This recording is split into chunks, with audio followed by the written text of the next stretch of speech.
This meeting is being recorded. Good afternoon, everyone. I'm Jennifer Mondino, Director of the Time's Up Legal Defense Fund, and I am thrilled to welcome you to today's webinar on behalf of the Time's Up Legal Defense Fund and the Legal Network for Gender Equity. Today's presentation is titled Unbelievable: What We Hear and Believe When Certain Survivors Speak Out About Sexual Violence. Before we get started, I want to express my gratitude to all of the attorneys in the Legal Network for Gender Equity who volunteer their time to combat sex discrimination in the workplace, in education, and in healthcare. And also thank you to everyone who has tuned in today and made time to think more critically about the ways that stereotypes and biases about the various facets of survivors' identities may impact their access to justice. Thank you also to our fantastic lineup of speakers for the time that they have put into preparing their remarks and for sharing their expertise with us today. I also want to thank Sky Seeley, Anna Black, and Vitanya Indalkachu, my colleagues on the Time's Up Legal Defense Fund team, for coming up with the idea for this webinar in the first place and urging me to make it happen, for working with me over the past months to develop the webinar, and for all the behind the scenes work today and leading up to today to make sure that this webinar runs smoothly. So I'm going to tell you about the fantastic people that we're going to be hearing from today. We're going to be hearing from Zoe Gross, Director of Advocacy with the Autistic Self-Advocacy Network, Jaribu Hill, Executive Director with the Mississippi Workers Center for Human Rights, Hunter Frank Iannucci, Margaret Fund Fellow with the National Women's Law Center, Virgie Tovar, author and contributor for Forbes.com, and Deborah Turkheimer, who is a professor of law at the Northwestern University School of Law and the author of a fairly recently released book called Credible: Why We Doubt Accusers and Protect Abusers, which I commend to everyone listening in today. It's a fascinating read and a terrific companion piece to the discussion that we're having today. I'm not going to take time to tell you more about the very impressive and interesting backgrounds and expertise of our speakers, but a description of the speakers was attached to the invitation email that went out for this webinar earlier and is going to be posted on the website in the coming weeks. So you should all read up and learn more about the terrific people who are sharing their expertise with us today. Okay, now I'm going to go over some quick housekeeping matters. First, we're going to reserve the last 10 minutes of the webinar today for questions and answers from the audience. So during the presentation, I'm going to ask you all to be muted. We're not going to see or hear participants, but you can send us your comments and questions through the chat function in Zoom. Anna Black and I are going to be paying attention to the chat, paying attention to the Q&A, and we will see your questions and try to address them either in the chat function or ask the presenters to discuss them in a moderated discussion and a Q&A at the end of the webinar. If folks would like to see a simultaneous written transcript of the presentation, there's a closed caption icon. On my screen, it appears as a CC at the bottom of the screen. And if you click on that, you should be able to see a simultaneous transcript of what's being said. Last, just to let you all know that a recording of today's presentation, along with a copy of the slides, will be posted on the National Women's Law Center website in the coming weeks. So don't worry about trying to write everything down. That's going to be online and available for everyone to see. So with that taken care of, and without further ado, I am going to turn the floor over to Deborah Turkheimer to set the context for discussion today. Deborah? Thank you so much, Jennifer. Thank you to the Legal Network for Gender Equity and to the Time's Up Legal Defense Fund. And thank all of you for being here today and for the work that you do, which is obviously essential. I want to spend just a few minutes before turning this over to our fabulous panel, talking about my new book, which is Credible.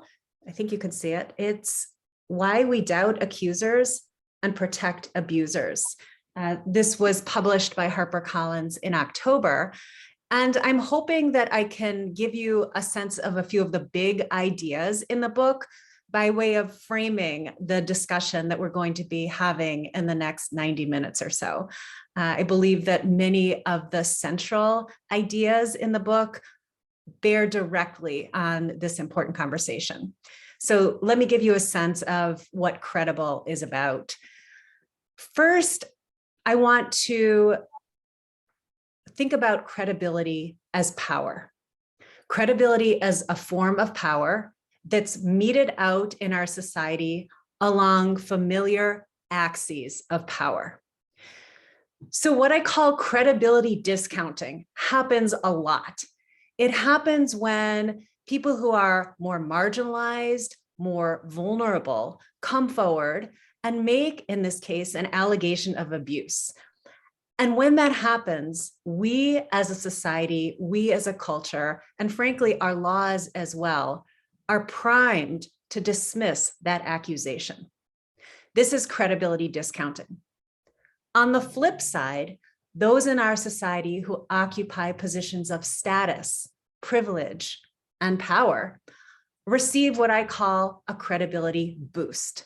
We are more likely to believe what they have to say, to credit their authority to speak about their lives.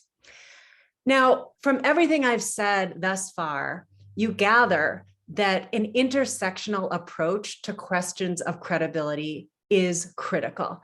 We simply can't understand what's most likely to happen when someone makes an allegation or, let's say, denies it without having a very rich account of their multiple identities, their multiple statuses. And so in the book, and certainly today, we'll be thinking about these various ways in which identities intersect. I talk in the book about the credibility complex, which are powerful forces that shape the ways that we assess credibility without us even realizing it. And the book focuses on law and culture as those powerful forces. I mention this because I want to emphasize that each and every one of us is steeped in this culture. And we often, without even wanting to be unfair or unjust, are ourselves acting out biases and misconceptions. So part of the point, I think, of this conversation is that understanding what people confront when they come forward with an allegation of abuse can really be helpful in thinking through what, for instance, your clients may be up against. But it's also helpful for all of us in checking our own biases. A few more points. I urge everyone to think in an expansive manner about what credibility really entails. In the book, I suggest that when someone comes forward with an allegation of abuse, they're really making 3 claims, not just one. We tend to focus on the first part of the allegation, which is this happened. And that's certainly very, very important. But there are 2 other dimensions of credibility. One is that it was wrong, meaning that the perpetrator is to blame and not the victim. And the third dimension of credibility is that it matters. The harm matters. It's worthy of our concern. If any one of these claims is dismissed, the entirety of the allegation is dismissed. And so, in essence, is the accuser. And so I think by expanding the lens with which we view credibility beyond just the factual claim that it happened, we're able to see the ways in which survivors are often faulted for their own abuse or treated with indifference. And from the research that I did for this book, and certainly the social science bears this out, these various ways of being dismissed are all extremely harmful. This is the last point I want to make. The aftermath of abuse is for many survivors as bad as, or even worse than, the abuse itself. When that credibility complex kicks in, when the credibility discount operates, it can be devastating. Rather than validate and vindicate a survivor, so many responders do just the opposite. Instead of setting someone on the path to healing and maybe even justice, they enact a second harm. And I think that this is such an important conversation to be having when we zero in on credibility and the ways in which the credibility complex is hurting survivors. We open up space for doing better. Certainly in the book, I suggest ways that we can do better. And here today, we're starting, I think, to do exactly what needs to happen, which is to raise awareness of exactly the ways in which credibility is dismissed unfairly. So with all of that said, I very much look forward to this conversation and to learning from all of these amazing panelists. I want to start by turning this over to Jaribu Hill. Thank you so much, Deborah, and appreciate the information that you provided. Looking forward to reading your book. It's timely, it's necessary for us to really consider that truth. We have not forgotten the market square, malignant commerce in our flesh, huddled like desolate sheep, tumult of boisterous haggling. We waited the dreadful moment of dispersal. One by one, we climbed the auction block, naked in an alien land. The brilliance of Pauli Murray. If we transport ourselves to the market square, the block of wood, the sale of human flesh, we can place into proper context the realities of today. We can reveal the terrible. We can review the hard to swallow truths that certain women still are regarded as less than human. Their bosses see them as production meat, as body property. The scholarship is lopsided and way behind in examining the full range of oppression suffered by certain women, Black and brown and other non-white women. The terrible triple oppression, race, gender, and class is real. The law is lopsided. It does not address the full range of oppression suffered by those who suffer because of skin color, because of economic class, and because of gender. When these three components are not equally considered, there are chances that most often those who suffer under every single one of those elements will not get justice, from the courthouse to the streets to wherever they reside to wherever they try to live. And so let's look at the laws. Let's look at the ways in which the law is lopsided.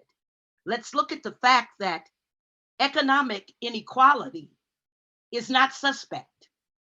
Economic inequality is actually a sanctioned rule of law. You are allowed to exploit people based on their standing in this society, based on their level of poverty. You are allowed to set them aside. You are allowed to put your hands on them with impunity. And so over and over again, we see the phobias lodged in the narrow-minded power elite. We see how those phobias are sanctioned and why that is the way that permission is granted to abuse and even kill trans women, disproportionately Black trans women. The sanctioning of these wrongs continues as the law remains lopsided. And what our role should be as advocates is to not come to the table accepting the status quo and attempting to tweak it here and there. We must demand more. We must demand that laws are flipped on their heads and that they don't require a woman who's been abused and grabbed and touched and fondled at work and experienced her attacker's erection while he's standing in front of her, We must demand that no longer do women have to prove intent, have to prove by having witnesses which never are there, because these crimes are committed in the shadows. These crimes are committed in hours when women work alone and the supervisor is the only one who has access. He comes in and he has his way, and nothing, absolutely nothing still is done in the 21st century. So diapers and shame, where women are denied bathroom rights and they must wear a pamper or Depends. Now they wear Depends. Early on, people had to put together Pampers front and back and tape them while working in the poultry and catfish plants where they were denied bathroom rights. Those rights are still denied in many plants across this country, and especially in the deep South. Rapes in the shadows, rapes on night shift, assignments based on skin and womanness, body as property. These are the features of the lopsided laws that were enacted to protect us. But in fact, we must jump over many hurdles. We must scale many, many mountainous barriers in order to even be allowed to show up, to lay our claim that we've been abused, that we've been set aside, that we've been harmed. And so lessons in early courage we remember, especially as we celebrate Women's History Month, especially as we celebrate International Women's Day yesterday and every day, 365 days. We remember the story, the tragic story of Lena Baker from Cuthbert, Georgia, a Black maid who in 1945, at the last attempt after many other actual rapes, she fought off her attacker, her boss. And when she fought him off, he was winning because he's bigger and stronger. And she saw the gun up above his bed. And she reached for it just to scare him, and the gun went off accidentally and he was killed. There was a trial. There was an anti-womanness trial that took place, an anti-poor Black woman trial that took place, and Lena Baker was found guilty of murder. And not only was she found guilty of murder, but in 1945, she was executed. She was killed by the state for protecting herself from her attacker. Self-defense was not even considered because Lena Baker was forced to show up as body property, as meat production, not as a human being. And so we lift up Lena Baker and all the Lena Bakers who have suffered in this system and been set aside in this system because they were born woman, because they were born poor, because they were born without any protection whatsoever. And the assumption is that there will be no protection for Lena Baker. So on March 5th, 1945, Lena Baker's life was taken by the state. There was no coverage, no legal remedy for Lena Baker. Yet in these times, there are civil rights laws that have been enacted since 1945. And still, the accusers most often are believed. Still, when a woman files her EEOC charge, there are questions. When she says she was a victim of sexual harassment, there are questions.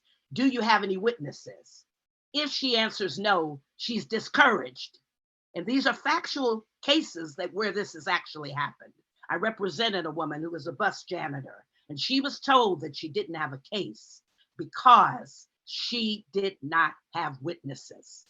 And so I said to her, as I then said to the EEOC investigator, I said, oh, well, the next time the harasser comes around, make sure there are witnesses so that when he grabs you, there'll be people who can come back and say, I saw that. The grabber, the harasser will never step forward and say, look, everybody, I'm getting ready to grab this woman's breast. I'm getting ready to grab this woman's behind. I want you to watch me while I'm doing it. I'm going to put on a show. No, it is in the shadows. It's in the darkness where that occurs. And so she was on the bus by herself because she was the only cleaner, and he was the supervisor, and he was the only one who had access. And he would come on that bus and he would grab her and fondle her and touch her and ask for milk from her breast. And nothing was done, no matter how many times she complained. And finally, when she took courage and filed her EEOC charge, she was asked, whether or not she had witnesses, and there was no cause finding. It ended in victory because she persevered and she was courageous enough to tell her story, and it ended in a settlement for her. And we shout out to the Time's Up Legal Defense Fund that provided us with the resources to prosecute those claims and get justice for that Black woman who today can say that she told her truth and her truth prevailed. On the slides that I have shared with you today, we start from 1619. Of course, I mentioned Lena Baker already. How could I not mention Reese Taylor, whose story was actually lifted up on an Oprah interview. I can't remember the actual broadcast, but certainly that is where many people heard about the rape, the gang rape of Reese Taylor. We lift up Gloria Johnson, who is a courageous Black leader who actually took on Sanderson's poultry farm. And she and other Black women experienced sexual and racial harassment, and they fought it as hard as they could. Their dignity walk exposed decades of unwanted touching, sexual assaults, retaliation, and discrimination. 2011, because of the courage of Black and brown domestic workers who put everything on the line to expose workplace abuses, including sexual harassment and other indignities they suffered while trying to make a living, the plight of all domestic workers was brought to the world stage. The General Conference of the International Labor Organization enacted the Domestic Workers Convention 2011, number 189. This would bring an end to rapes on the night shift, or at least make those rapes the subject of international law. Do they still go on today? Absolutely. But what we know is that every time we're able to push the law, every time we're able to flip it on its head, every time we're able to show up as more than scholars or lawyers at the bar and show up as real advocates for change and advocates for truth, we know that these paper instruments become actual in terms of providing relief for people who have suffered so many indignities across many years. So I encourage the broad swath of advocacy that has to be done. I encourage brave voices to come forward. I encourage us to use our bar cards and sheepskins to make sure that when it's time to show up, we actually show up and we validate the truths that are being told by our clients, by women in our communities, not just on International Women's Day, not just during Women's History Month, but every day, 365 days of the year, we have to lift up women, whether they're on strike or whether they have no jobs because of the economy and because they're the last to be considered for jobs and gainful employment. Every time a woman is paid less than a man, the whole household suffers. Every time there's gender inequality, every time there are beatings and rapes that go sanctioned, that go under the cover of law, every time that happens, it pushes our movement further and further back. So happy International Women's Day. Celebrate us in all forms that we show up in, 365 days. Solidarity and gratitude to Black women, revolutionary change agents who never backed down but kept on coming. The Black washerwomen of 1866 who formed the first union in the state of Mississippi. Ida B. Wells of Holly Springs, Mississippi, for the red record of lynchings. Thank you, Ida, for your record. Thank you for your truth.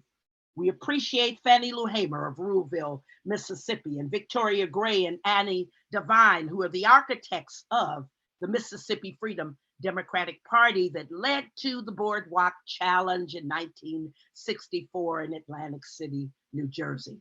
And as my time is ending, I will say that it is the brutal status quo that defines the Deep South work that I've described to you today and its relationship to the system itself of capitalism. And that brutal status quo, whether we're talking about rapes on the night shift, or whether we're talking about rapes when you're alone doing your job and your boss accosts you, no matter where these crimes against womanness occur. We have to stand firm. Hashtag body as property. Hashtag skin for the taking. Hashtag me too. Hashtag body as bondage. Thank you so much for having me on this incredibly powerful screen today. I look forward to the dialogue going forward. Oh, and thank you so much, Jaribu, for that powerful, powerful set of remarks. I'm really happy now to turn this over to Hunter Iannucci. Oh,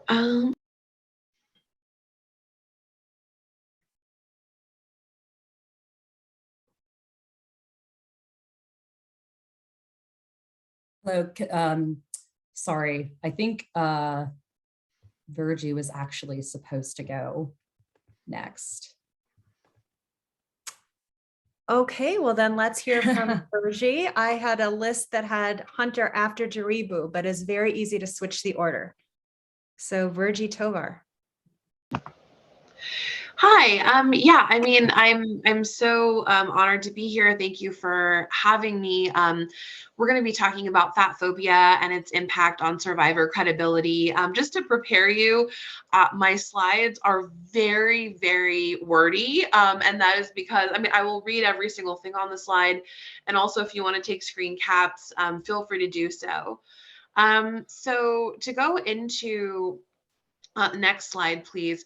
To look at some of the, the lived reality of fat phobia, which I'll define in a second, I wanted to share some facts. So 48, actually, I really thought that another state had actually made some changes, but this number is actually 49, the number of states where weight discrimination is legal. Michigan is the only state with a weight discrimination law. Santa Cruz, San Francisco, and Washington, D.C. are areas that also have similar laws. But in terms of just a statewide law, Michigan is the only one. 5 is the age by which children have internalized fat phobia in the United States. So, and when I say internalized, I don't just mean they're exposed to fat phobia for the first time at age 5. Internalization means that they have it has incorporated into their worldview. And the way that researchers have gauged this is by asking groups of 5-year-olds if they would rather, be fat or lose an arm, or be fat or lose a parent. And they usually choose the other thing, whatever it is that isn't being fat, they choose that thing. So $9,000 is sort of the starting amount when it comes to how much income plus size women lose per year. So the other sort of, to add a little bit of dimension to that, it's anywhere between $9,000 and $19,000 in terms of the income gap between plus size women and straight size women. Interestingly, plus size women are typically funneled into more physically laborious, lower paying jobs that are often care oriented, and straight size women are often funneled or encouraged into more client facing jobs that are often sedentary. So I think that this is one of those ways where if you hear that, right, one of the parts of fat shaming bigotry is the idea that plus size people are sedentary and lazy. In fact, when we look at the labor reality, really plus size women are doing far more physical labor than straight size women. I hope I said that correctly. Plus size women are doing far more laborious, labor heavy jobs, physically labor and care oriented jobs. And the final statistic is 68%, the percentage of US women who are plus size. I bring this up because I think certainly the way that plus size people, regardless of gender, are treated is much more in line with historical, quote unquote minority groups. In fact, we make up 70% of the United States. So let's move on to the next slide. Oh man, maybe it is Washington State. Thank you, Melissa. I kept looking and I was like, why can't I find this? I felt like I heard this. So yes, so let's pin that. Washington may be the other state besides Michigan that I suspected was there. So what is fat phobia or anti-fatness? So you can see on the right-hand side, there's some sort of, media images of higher weight people. Historically, though there's some rapid changes occurring in plus size representation, historically, plus size people and characters have been portrayed in really dehumanizing ways. But to go back to the definition, so anti-fatness or fat phobia is a socially acceptable form of bigotry against higher weight people justified through the language of health and through morality. And health and morality are quite interchangeable in our culture, and there's a lot of reasons why. But morality I underline here because this is a fundamental sort of component of believability or credibility. And so let's go into that. Let's go deeper. Common fat phobic tropes, which also are about immorality, are that higher weight people are sexually insatiable or sexually available, or gluttonous. And I'm going to talk a minute about the historical connection between eating and sexuality that was created by primarily white Protestant men in the 1800s.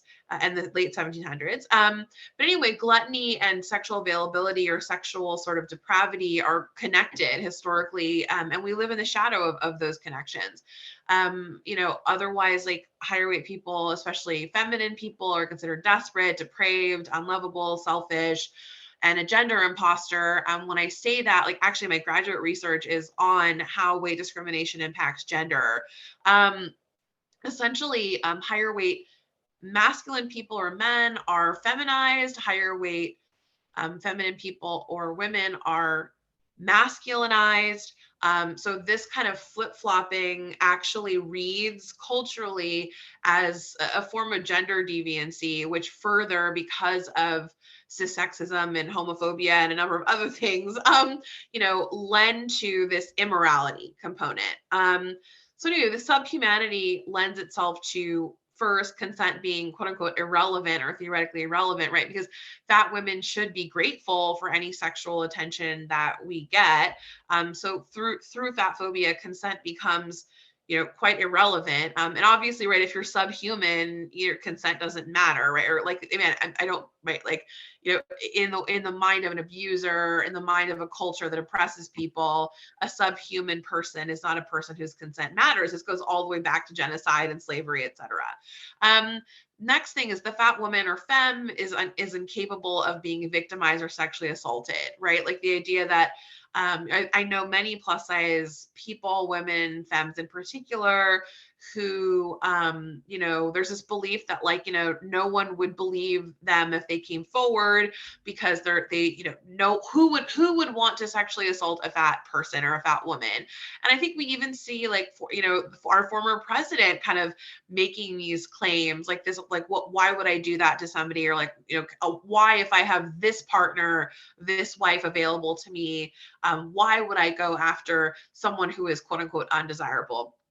And of course, this goes back to things that have already been referenced so far, but like the right kind of victim, the myth of the right kind of victim, who gets to come forward, who is believed.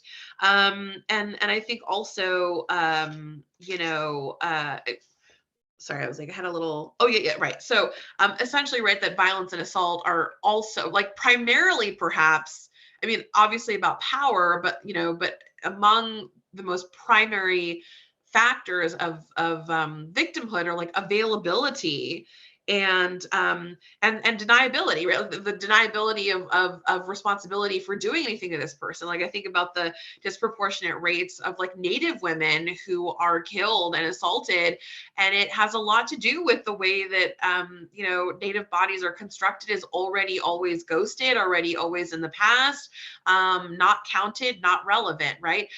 So availability is a big part of this, and certainly if you're an oppressed person and you're considered already like sexually unattractive, of course an abuser can take this into calculation in deciding whether or not they're going to victimize you.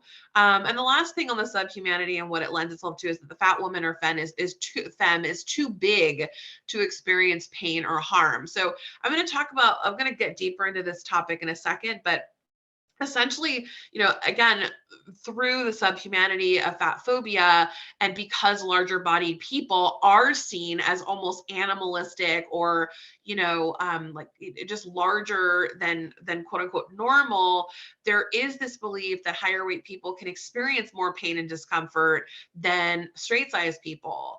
And so this idea of the fat person is incapable of being harmed, not only because of their physical size or strength, but because they literally have less sensation. It is, again, complete bigotry and absolutely about dehumanization. So let's move on to the next slide. So there's an account actually of these two friends, excuse me, who take pictures in the same outfits, and you can kind of see it's sort of an empowerment project for them. But you can even as you're witnessing these photos, you may even be experiencing a bit of your own internalized bias. So like maybe notice, how are you experiencing one person over another? How are you experiencing their dress? So plus size girls experience something called adultification, which including like sexual inappropriateness from adults that may make it difficult to differentiate unhealthy versus healthy sexuality later in life. So adultification is when someone who's a child is treated like an adult, exposed to adult themes, and believed to have a higher, more advanced understanding of themes such as sexuality and violence. So because plus size girls experience adultification, again, this can lead to, and this is not necessarily on the credibility front per se, but it's about the individual subject, like the subjectivity around sexual violence. Like it might be harder for a plus size person, woman or femme, to differentiate between what is appropriate sexual behavior and what is not. Again, like there's such deep connections between fat phobia and rape culture, which I don't have time to get into, but maybe you can kind of intuit. Because of weight stigma, plus size girls and women's actions, dress, and morality are judged differently, even when they're doing the same things as thin girls and women.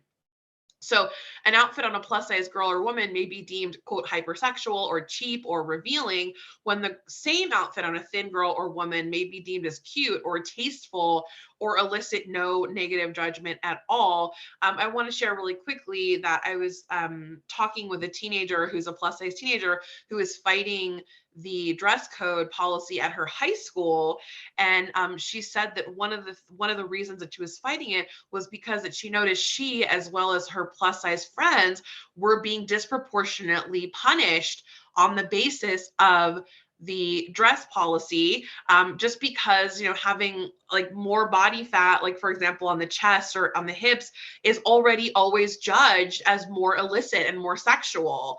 And so you can kind of see how policies that are meant to be universal can end up disproportionately impacting people because of bias and adultification.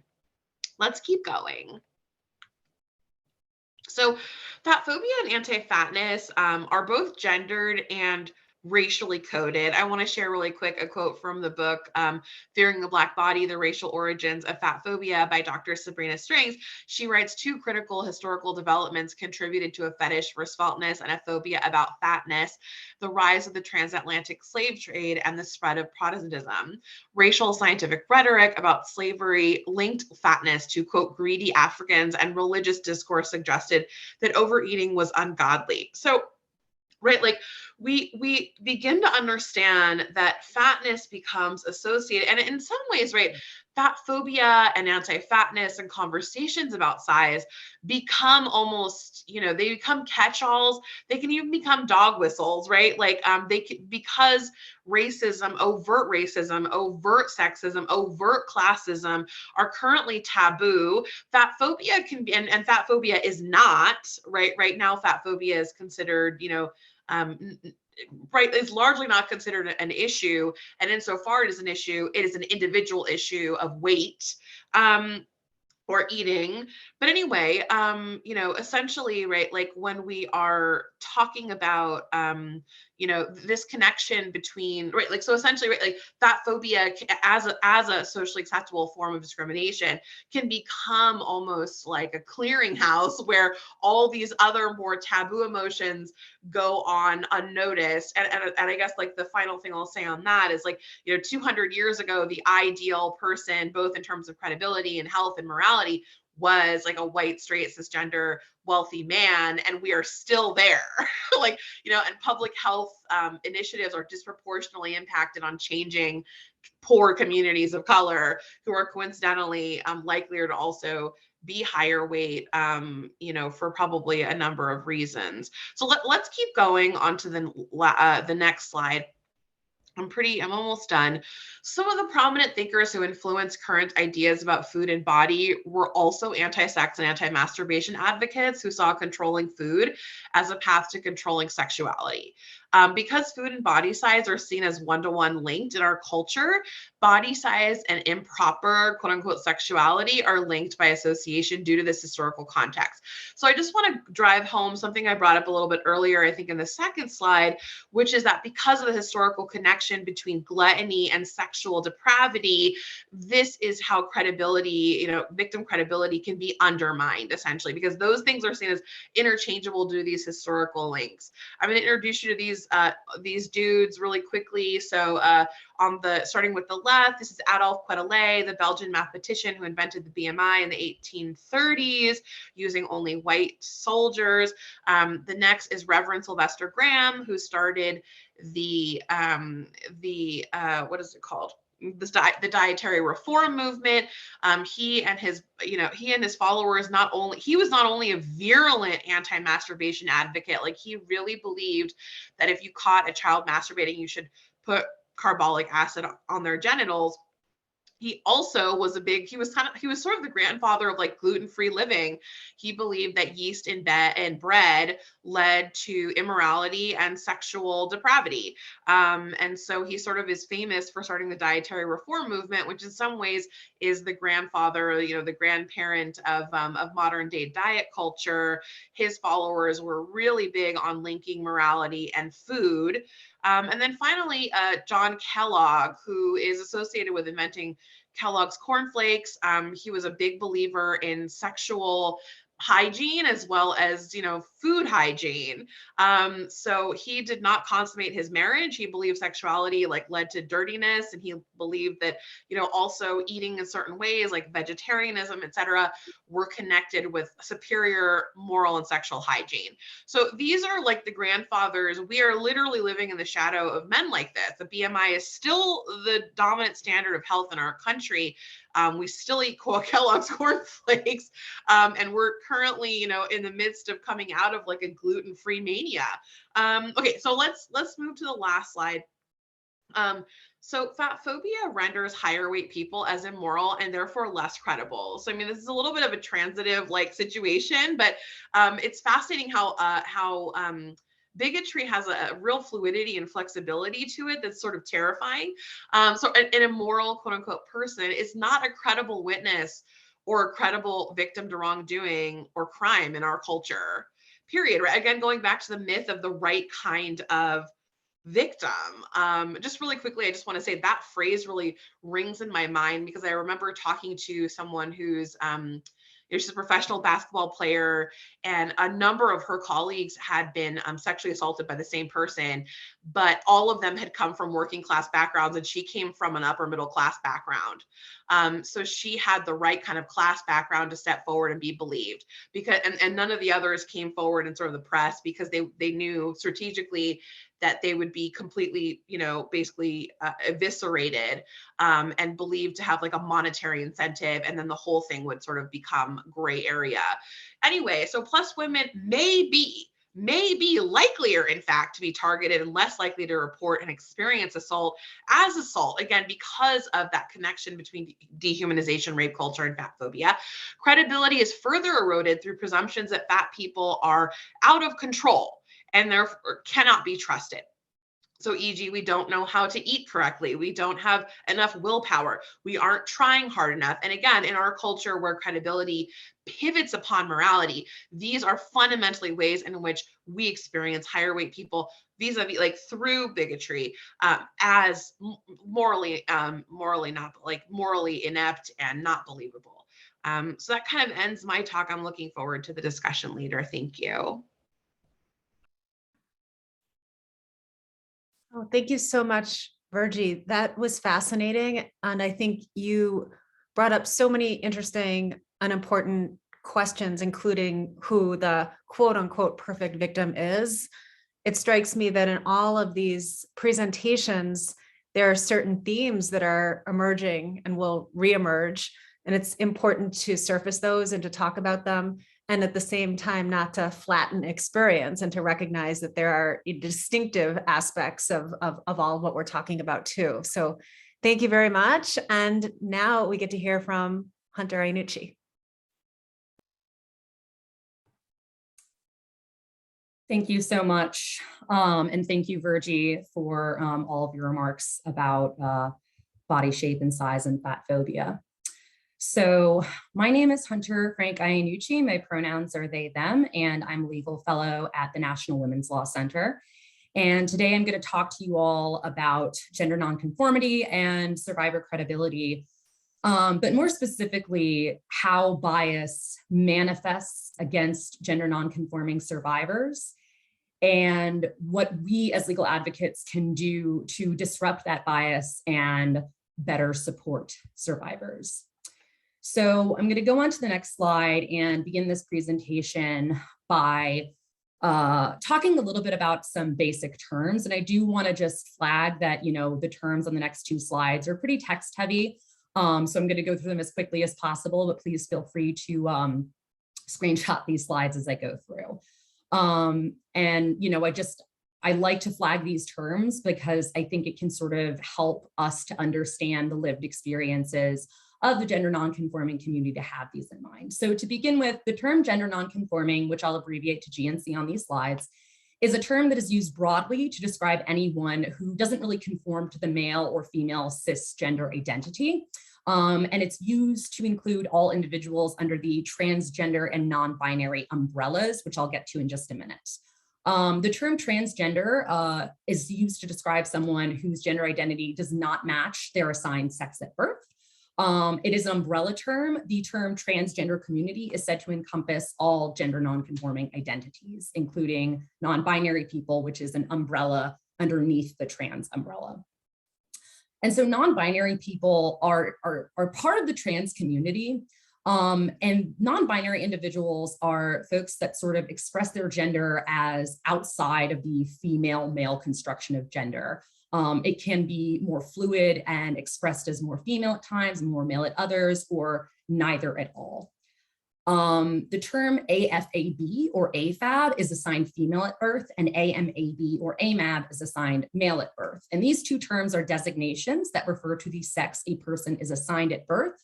It is not the same as a person's gender identity, and it is assigned based on biological characteristics at birth. And going on to the next slide and final slide of basic terms, gender identity I've been referring to, and that's a person's innate sense of being female, another gender other than female or male or male. And the way that someone expresses that is their gender expression through pronouns, name, appearance. A trans woman is someone who is assigned male at birth, who identifies and expresses herself as a woman. A trans man is a man who is assigned female at birth, who identifies as a man and expresses himself as a man. Now, I'd like to note here that a lot of transgender women and men or non-binary people will go through a process called transitioning, but a lot also won't. And transition I use broadly to refer to any process a person, a gender non-conforming person, undergoes to live more fully as their true gender identity. And this might include changes to names, outward appearance, gender affirming surgery, etc. And then finally, our last term, cisgender, refers to people whose gender identity is the same as their assigned sex at birth. So for example, if someone is born and assigned male at birth and also expresses himself as a man, that is a cisgender person. And going on to the next slide, this is a really helpful graphic that I like to use to explain to people who makes up the trans community.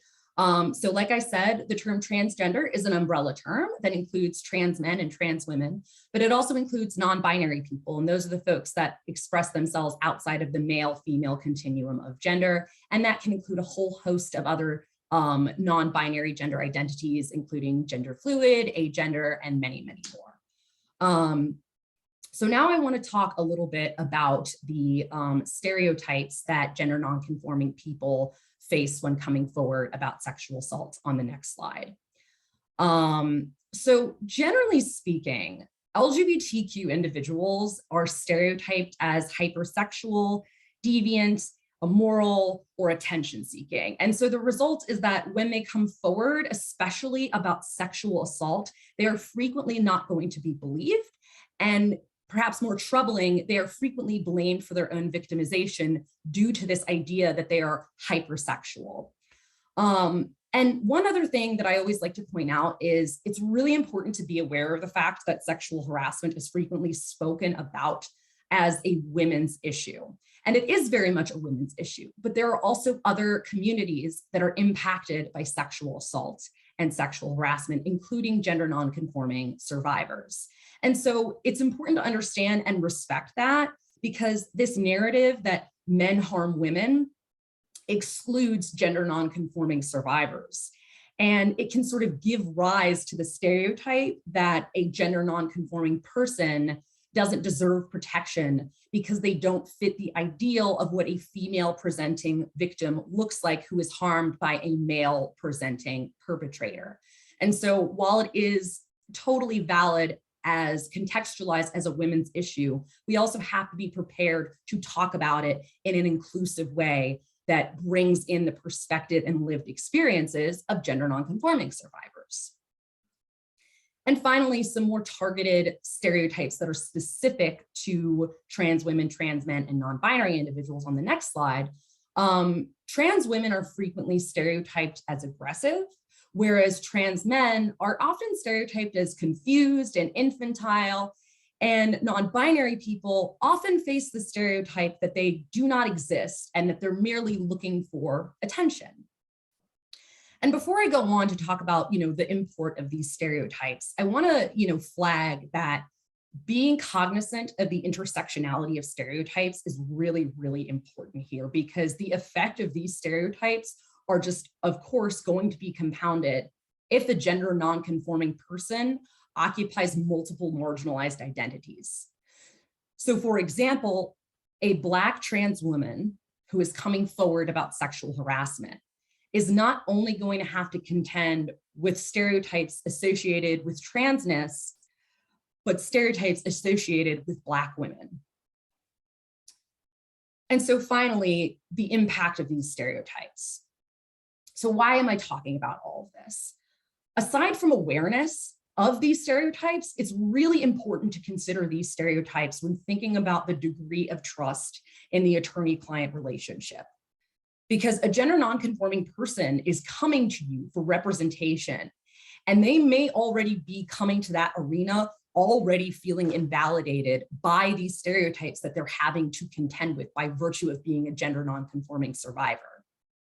So because of this, we as legal professionals have a duty to be prepared to counter the effects of these stereotypes when we're taking on representation of a gender nonconforming person. So how do we do that? Well, that brings me to my next slide, which is how we implement, basic principles and best practices.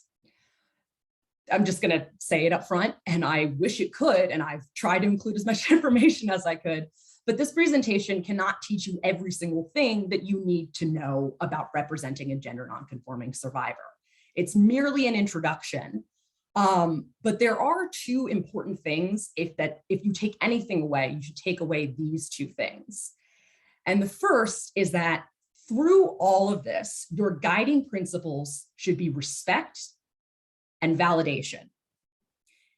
If you encounter an issue you aren't sure how to handle, and this is going to happen as it happens anytime we are supporting another person who has a lived experience that we do not share.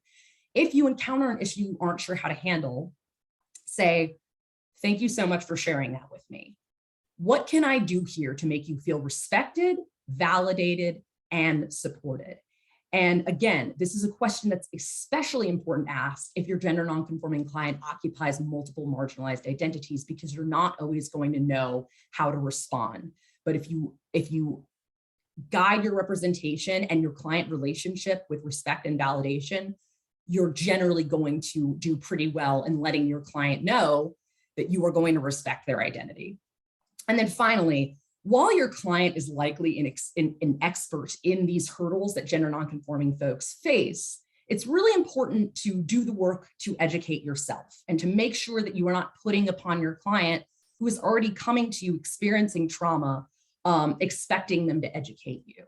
I cannot emphasize enough that the journey to becoming a better advocate for a gender nonconforming person is an ongoing process, and we as legal professionals, we are expected to keep abreast of developments in the law. That's what we do. We're constantly learning. So we want to apply the same principles to continuous education surrounding gender nonconforming issues.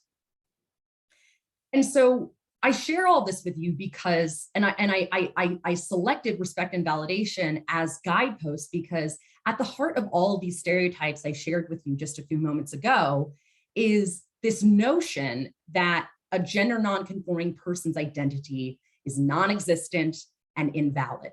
So your first priority should be laying the groundwork for trust by respecting and validating your client's identity. And so, how do we do this? Well, the first thing that I like to signal or point out is the importance of language in respecting and validating your client. Language is a big piece of that. So when figuring out how to respect your client, mirror their language when it comes to deciding what's most affirming to them. Which brings me to my first pointer in terms of best practices, language. On my next slide. Language is a major component of validating gender nonconforming people. And some of you probably already know this because pronoun usage is, becoming more and more mainstream, which is great. But I am going to go over some more specific best practices in using affirming language. And I'm going to talk about 3 sort of ways we can, implement this: pronouns, honorifics, and chosen name. Pronouns. Always ask for a client's pronouns, always.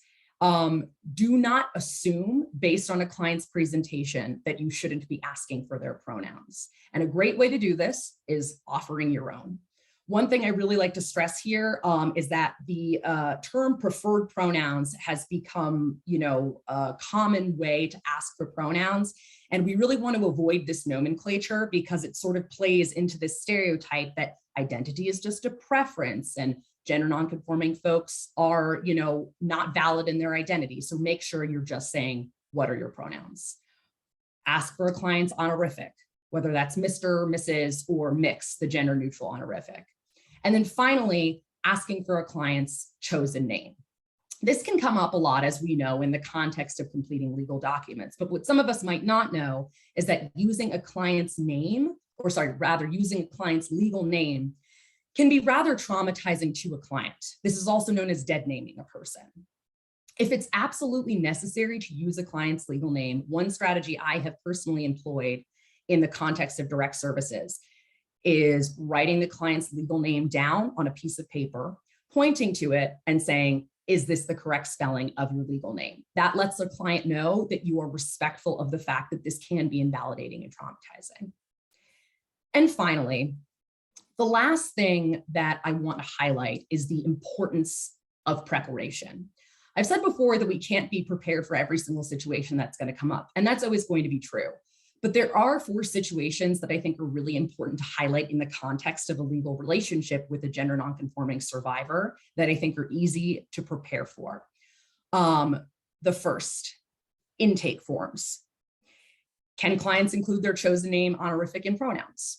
The second, are staff in your office trained to respect a client's gender identity? Do they know to ask for a client's pronouns? Do they know to avoid dead naming a client? You're going to want to have these conversations with your staff on the front end, especially if the first person your client is interacting with are members of your staff that aren't you. Third, have you asked your client what their biggest concerns are? Are they worried about opposing counsel misgendering them? Are they worried about the judge misgendering them? Are they worried about completing court documents? And then finally, are you prepared to handle the issue of a court honoring your client's gender identity? If you're in court and a judge misgenders your client or dead names a client, do you ask for a sidebar to address the issue as it comes up? Or would your client prefer you do a motion to correct the record later so it can be done more privately? The bottom line here is that you want to work together with your client to create a plan.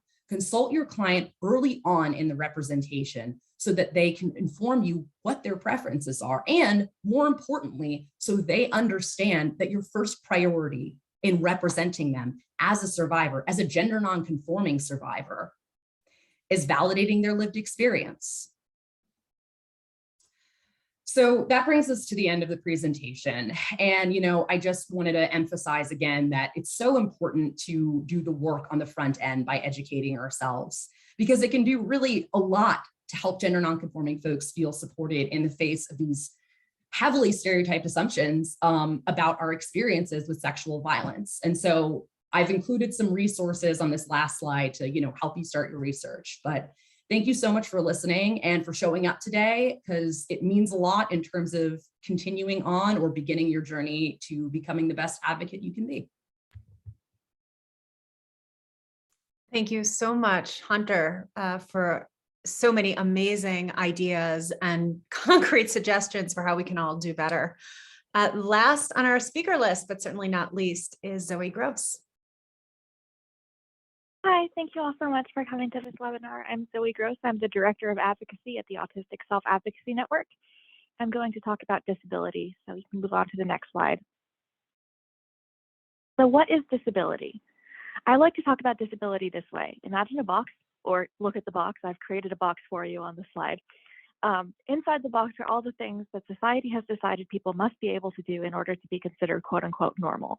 So things like walking, seeing, hearing are inside the box. There are also some measurements that society has used to define disability. So something like having a measured IQ higher than 70 would go inside the box. IQ is a measure that society uses to determine who has and who doesn't have an intellectual disability. It's not a good measure of what people think it measures, but it is used that way. What's inside the box can also tell us about what society values. So I've put working a 40-hour week inside the box, because not being able to do that is considered disabling. But working to create a just society is outside the box. That's not a requirement to be considered normal in our society. I've also put various other things outside the box that are abilities which are not considered essential in this. Like you're not disabled if you don't have them, according to society. So basically, if there is something inside the box that you cannot do, you're disabled according to society. We can move on to the next slide. So when are disabilities visible or invisible? This is something that I was asked to talk about, and I think it's a little bit more complicated than people may think. Not all disabilities are immediately visible or obvious. If you're on the street and someone goes past you in a wheelchair, I think you will notice their disability. If you're on the street and I walk past you, you may or may not notice my disability. It's not as simple as some disabilities always being apparent and other disabilities always being invisible. So in my case, as an autistic person, is my disability visible or not? I think it depends on a few things, like how much time we spend together, what I am doing, and how much you know about autism. But regardless of those things, if we hang out for a while and I don't disclose my disability to you, you're going to get the sense that there's something different about me, and you might choose to think about that as a disability, or you might pick another label and assign it to me. Mel Baggs, who was a pioneering autistic artist and writer who passed away in 2020, would challenge the idea of, quote, passing as non-disabled, Nell said that often people aren't making a deliberate effort to pass, but instead they are, quote, passed off by other people. That is, traits of our disabilities are visible to other people, but those people interpret them in different ways than being about disability. So someone whose disability affects their social communication might be interpreted as being awkward, shy, sheltered, rude, any number of things, rather than being interpreted as disabled. But they are being judged for the traits of their disability, and the traits of their disability are affecting their perception of whether or not the person knows that they have a disability. So ableism is prejudice and discrimination against people with disabilities, in the same way that sexism is prejudice and discrimination against women. You do not have to be disabled to experience ableism, is a quote from T.L. Lewis, who's the director of HERD, Helping Educate to Advance the Rights of the Deaf, from their working definition of ableism. And someone can also be ableist against you without knowing that you're disabled. So, for example, let's say I go to the bank to try to get a loan, and the banker has a feeling that he can't trust me, so he turns me down for the loan. He doesn't know why he got that feeling, but it was because I didn't make eye contact with him, because eye contact is one of the abilities inside the ability box, where if you don't have it, you'll be judged as disabled by society. And because of that association with disability, not making eye contact is stereotyped as being untrustworthy. It means being judged as not normal stigmatizes that, not having that ability. So without knowing that I'm autistic, without even knowing that he's doing it, the banker has discriminated against me for the traits of my disability because of what he's been taught by an ableist society. We can go on to the next slide, please. So disabled people are more likely than non-disabled people to be victims of violence, abuse, and neglect. Disabled people as a group are more likely than non-disabled people as a group to experience child abuse, sexual violence, intimate partner violence, and in general are more likely to be victims of violent crimes. People with intellectual disabilities are at especially high risk of sexual assault. There was an NPR analysis of federal crime data that showed that people with intellectual disabilities are sexually assaulted at a rate 7 times higher than non-disabled people. And not many people are aware of this. For more information on sexual assault and intellectual disability, I really recommend NPR's Abused and Betrayed series. It features survivors of sexual violence telling their own stories, and that's where some of that investigative data reporting that I was referring to comes from.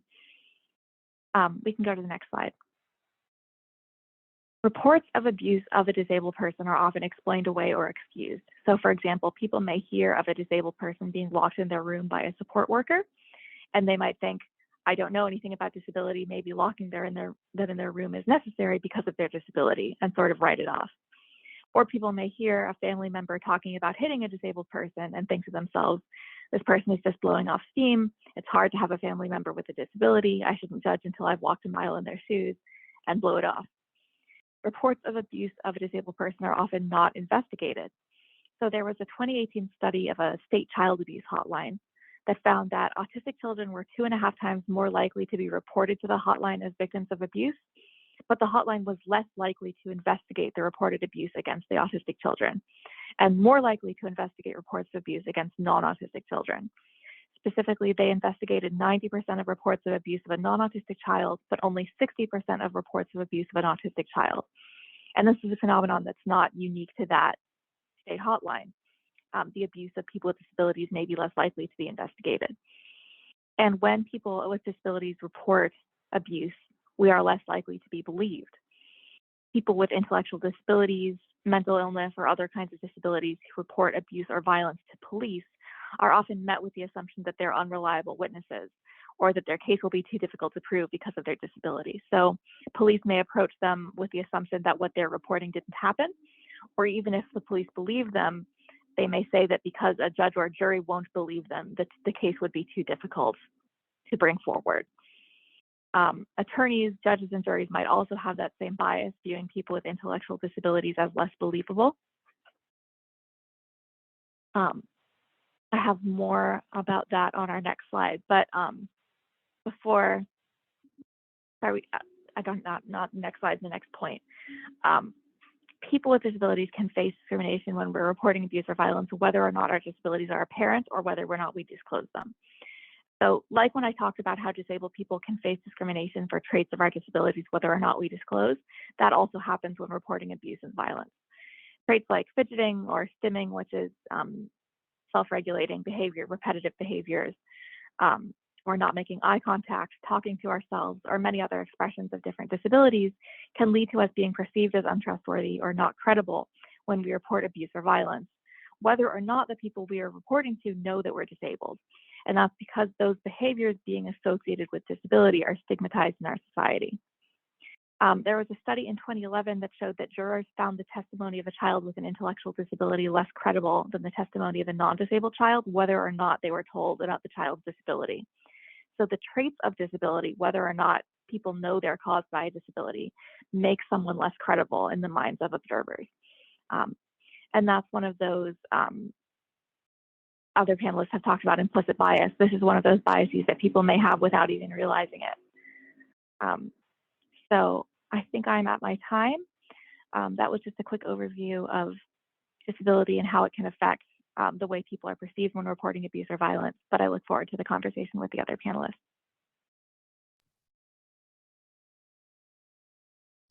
Okay, thank you so much, Zoe. There's a lot to talk about here, and I want to give the audience plenty of time as well. Feel free to start putting your questions into chat or Q&A. I'm going to start out by asking the panel a few questions. The first is about what's often thought of as silence. So the title of today's panel is What We Hear and Believe When Certain Survivors Speak Out About Sexual Violence. But I want to give each of you an opportunity to talk about some of the barriers and obstacles to coming forward with allegations of sexual abuse, and how the individuals and communities that you work with face these perhaps extra challenges in thinking about disclosing. Of course, as lawyers, we all know that this is often used against survivors when they do decide to report.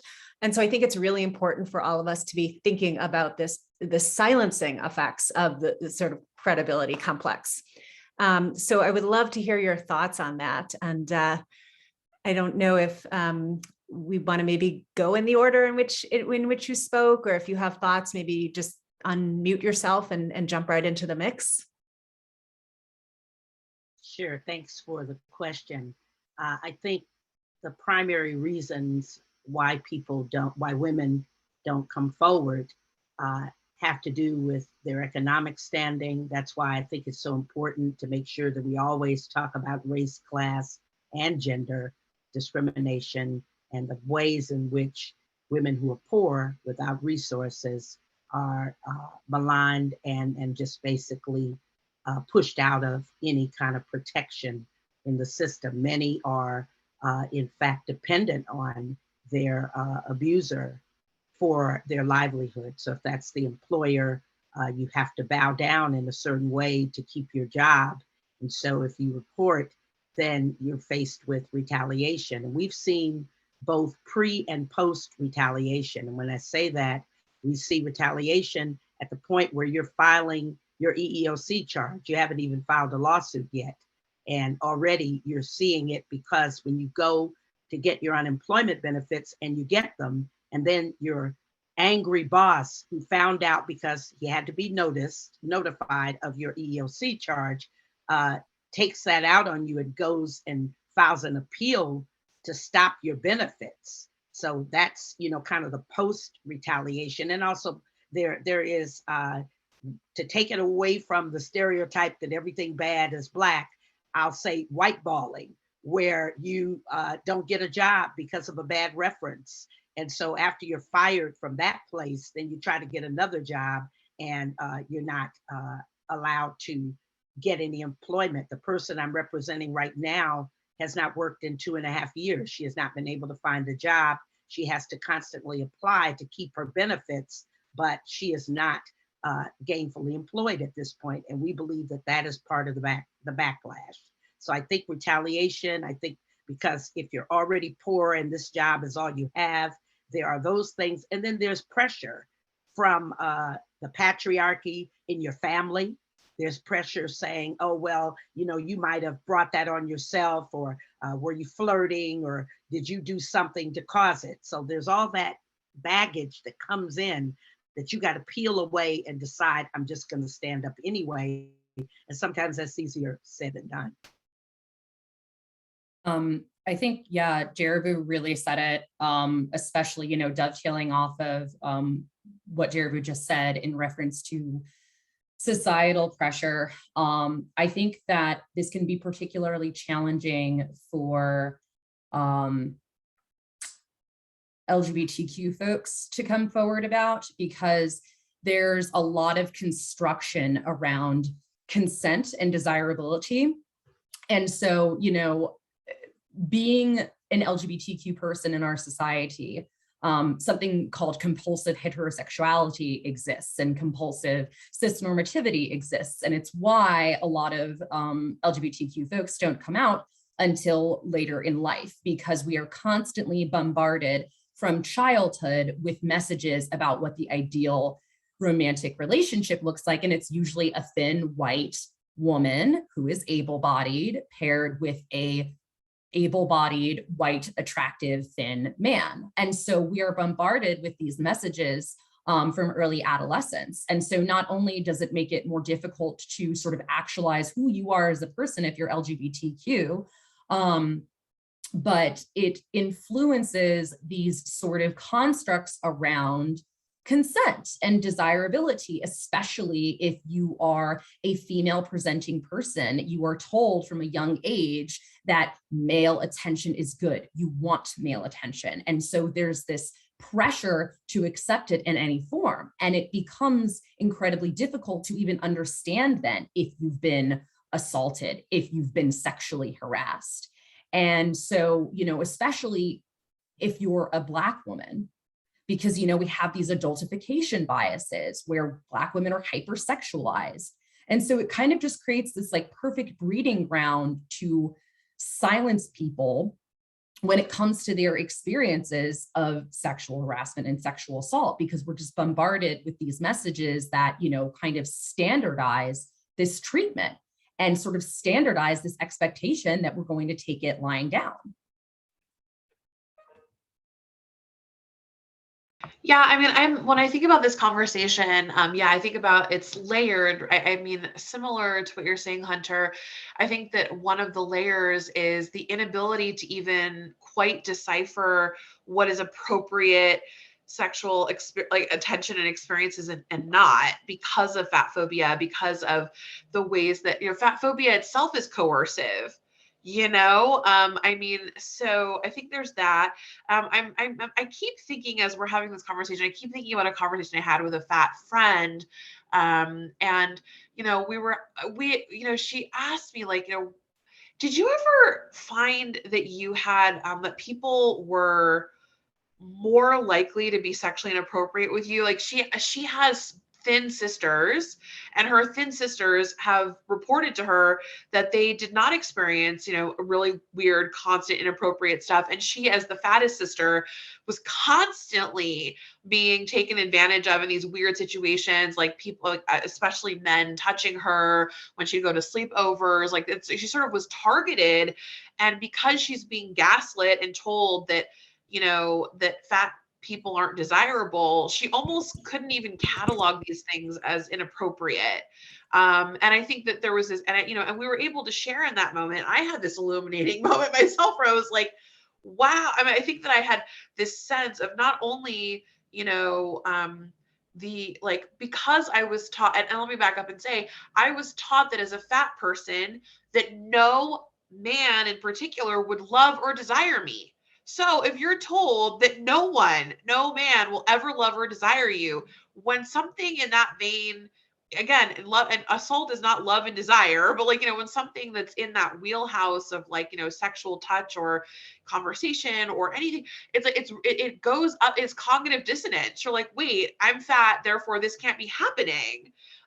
So I think there's that. And then obviously when it comes sort of coming forward as a victim, I think it goes back to this still cultural conflation of desirability with victimhood possibility. And it's just this fundamentally misunderstood.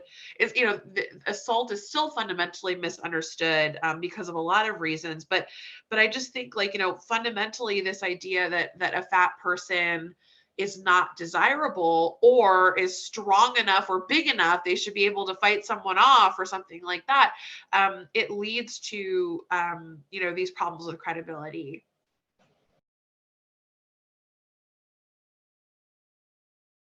So for people with disabilities, there's a few issues that they can have when reporting or thinking about reporting abuse or violence.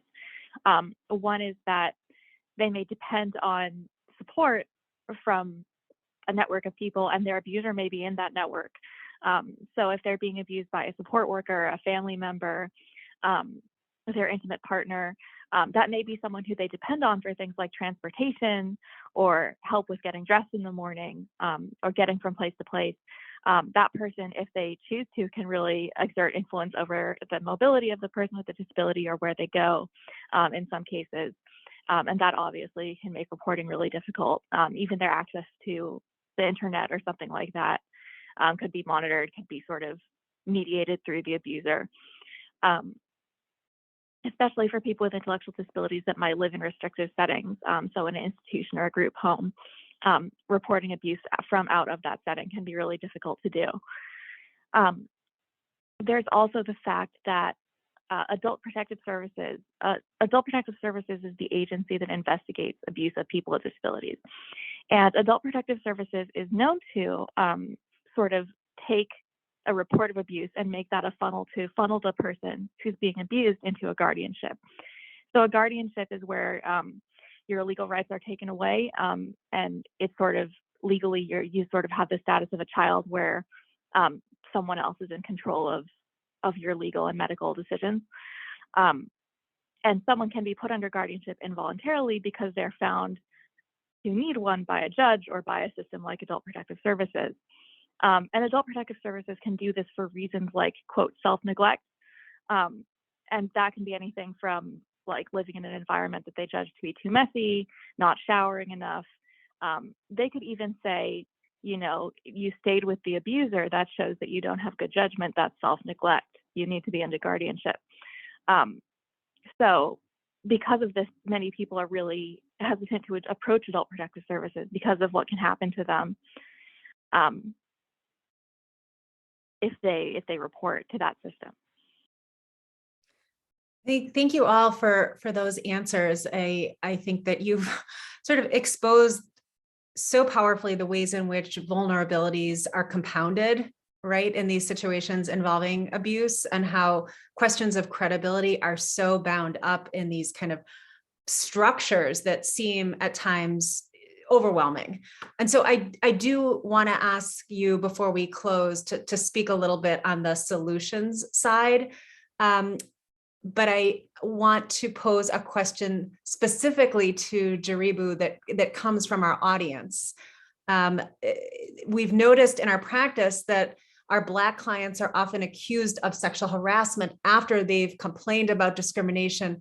Do you have examples of ways to combat this in the courtroom, perhaps an expert witness that might help to explain to the trier of fact what these stereotypes, including hypersexualization, entail?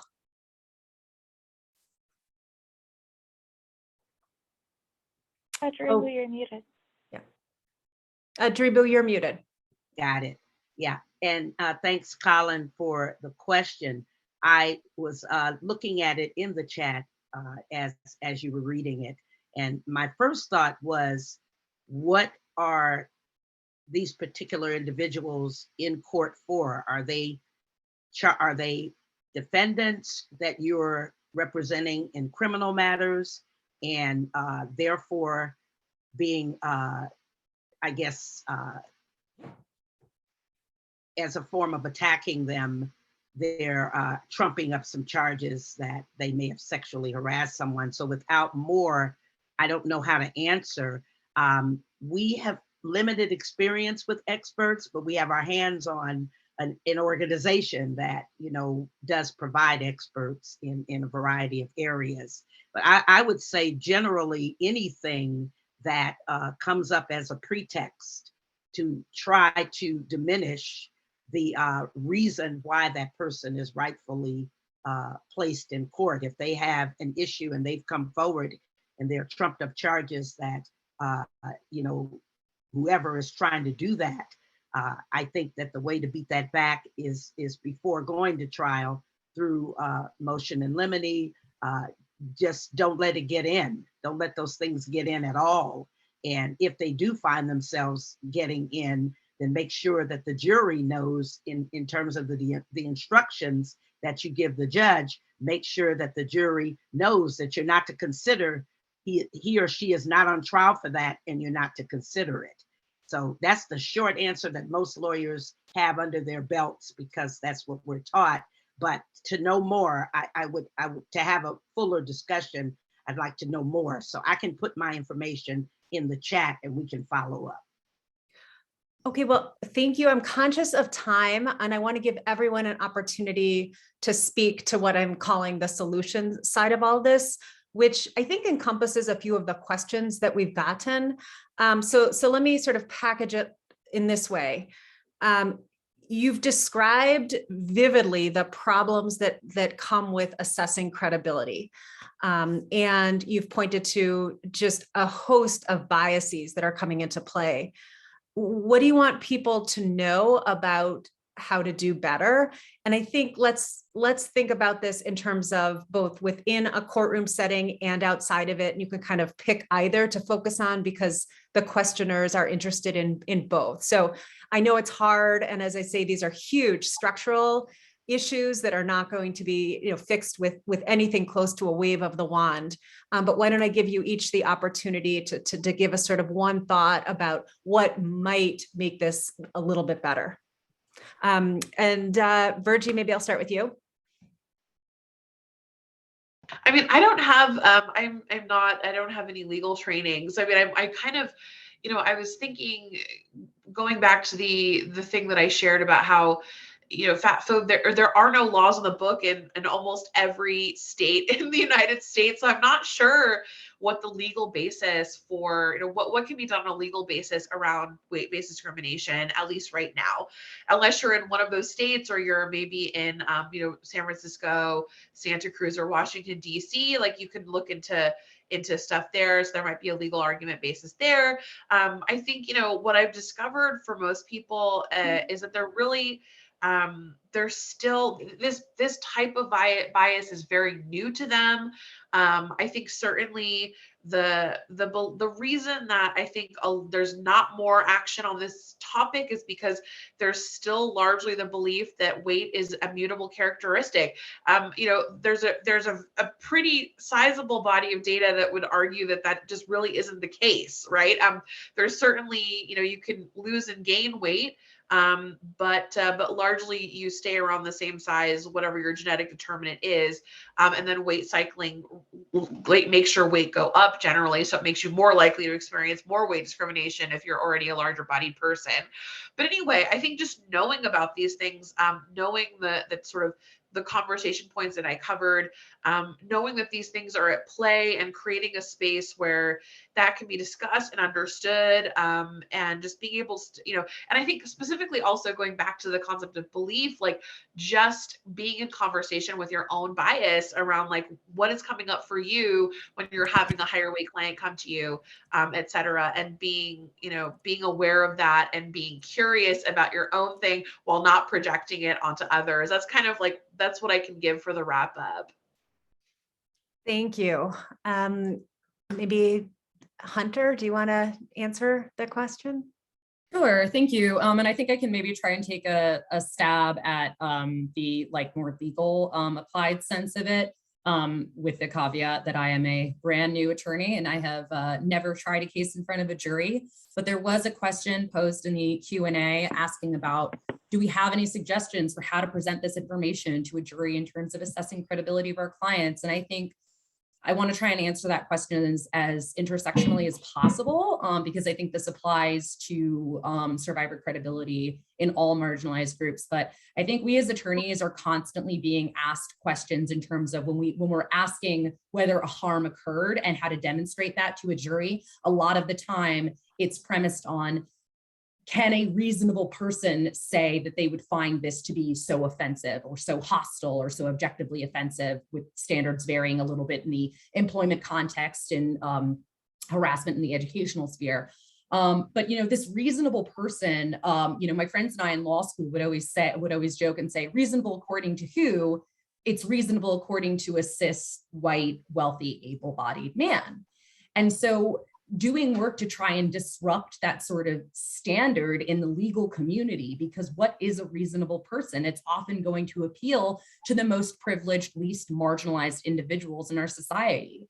So sort of keeping that in mind and folding into your analysis this recognition that the lived experiences of your client when it comes to sexual misconduct are going to impact not only how they experience it, but whether their story is going to be validated and heard or dismissed. So my advice would be to just do as much research and work as you can to fold that into your analysis.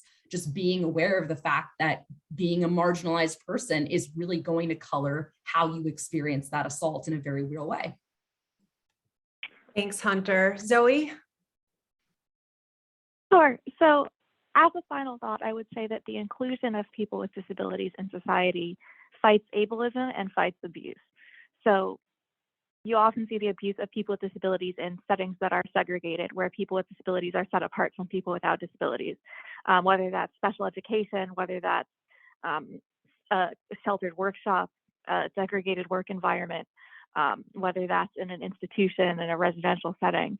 The inclusion of people with disabilities can prevent abuse, because when people are integrated into their communities, people are more likely to notice abuse, to act against it, and people will have more places to go to report abuse, more people to talk to who that might believe them. And it also counters ableism, it counters bias. When people grow up without people with disabilities in their schools, they're sort of conditioned to accept that there are no people with disabilities in their workplaces or in their local communities. It sort of raises people to accept the segregation of people with disabilities from society as the default. So that would be my final thought, inclusion. Thank you, Zoe. And Jaribu? Yeah, I also wanted to just say a word to my sister Virgie. There have been times when the law has stood on its head and a certain thing called personal appearance cases have begun to make their way through the courts. So in lieu of, and while we are working and fighting to make sure that this becomes an actual cause of action, discrimination, however you want to phrase it, becomes an actual cause of action, I think there are ways that lawyers can still address those issues through addressing it as discrimination based on personal appearance. So that's where you get things like people choosing to wear a certain hairdo, or and I know it's not as profound and it's also not as damaging as someone just saying your body type is what we're excluding and what we're discriminated against. But I think we should play with that. And I also think that we need to be much more creative and act like we're in a community. So when things come up, we sit with each other and develop strategies and next steps. Right now, we're meeting with EEOC and OFCCP, thanks to folks really going in on that and making sure there's a coalition now of folks who address workers' rights issues, and the National Employment Law Project and others are leading that coalition. And we've had a couple of conversations with EEOC and OFCCP, and we put things on the line. I was on, so you know what I put down. So I'm just saying, the more we engage with the different power zones, that would help us to force the conversation, and we become lobbyists outside of lobbying. We just become real advocates where we say we're not going to accept these policies. We actually are going to go in and sit down with the power makers who actually create these crazy rules, and we let them know we're seeing more and more these are things that hurt people and we want you to do something about it. And then we publish their response, either through panels like this or other ways where if they're resistant, then we put community and public pressure on them to look at some of the policies that should be outlawed now instead of being encouraged. Thank you all so much. I want to just very briefly thank the Legal Network for Gender Equity, Time's Up Legal Defense, Jennifer Medino, and all of you, the panelists. You've taught me so much, and I think this has been a really important, rich conversation.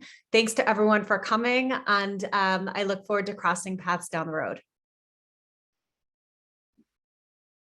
Goodbye. Have a good afternoon, everyone.